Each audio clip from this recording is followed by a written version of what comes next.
Gariaband police ने मानव तस्करी रोकने, हाईवे पर दुर्घटना के समय तत्काल राहत पहुंचाने के साथ ही हाईवे पर होने वाले अपराध की रोकथाम के लिए आज से 2 आधुनिक वाहनों का शुभारंभ किया। कलेक्टर नम्रता गांधी और एसपी जे.आर. ठाकुर ने हरी झंडी दिखाकर इन्हें रवाना किया है। अब लगातार हाईवे पर गश्त होगी। इन वाहनों की मदद से अब हाईवे पर जाम नहीं लग पाएगा। हाईवे पर दुर्घटनाओं में जल्द पुलिस की मदद मिलेगी। घायलों को अस्पताल तक पहुंचाया जाएगा। वहीं दूसरा वाहन मिलने से मानव तस्करी से जुड़े मामलों में कार्रवाई में तेजी आएगी। दोनों वाहन में 5-5 पुलिसकर्मी 24 घंटे ड्यूटी पर तैनात रहेंगे।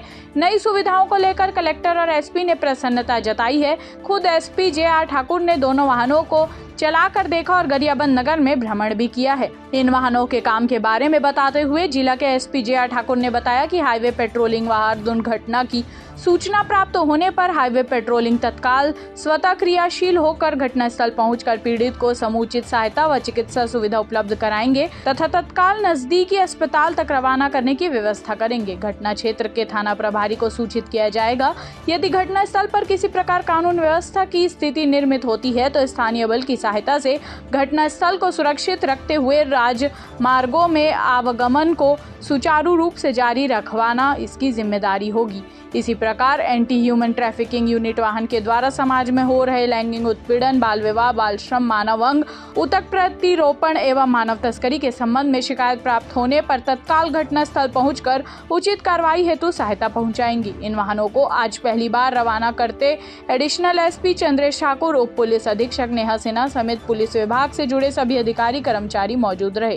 अगर पुलिस मुख्यालय से 2 गाड़ी गरियाबंद जिला को आवंटित हुई है।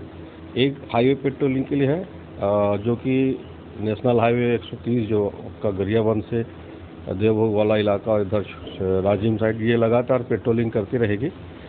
हाईवे पेट्रोलिंग से एक फ़ायदा ये है कि कोई दुर्घटना होता है, एक्सीडेंट होता है तो पेट्रोलिंग तत्काल मौके पर पहुंचती है और राहत पहुंचाती है। दूसरी गाड़ी मानव तस्करी के लिए है जो कि उसमें उपयोगी साबित होगा। एक अलग से यूनिट रहेगा और मानव तस्करी से संबंधित जो भी प्रकरण इस जिले में होंगे उसमें इसका उपयोग किया जाएगा। देखिए, घायलों को हाईवे पेट्रोलिंग से मदद ये मिलेगा कि जैसे मान लीजिए कोई गाड़ी नहीं मिल पाती है तो वो हमारी गाड़ी में हम घायलों को डाल करके निकटतम अस्पताल में पहुंचाने का भी काम करते हैं इसमें।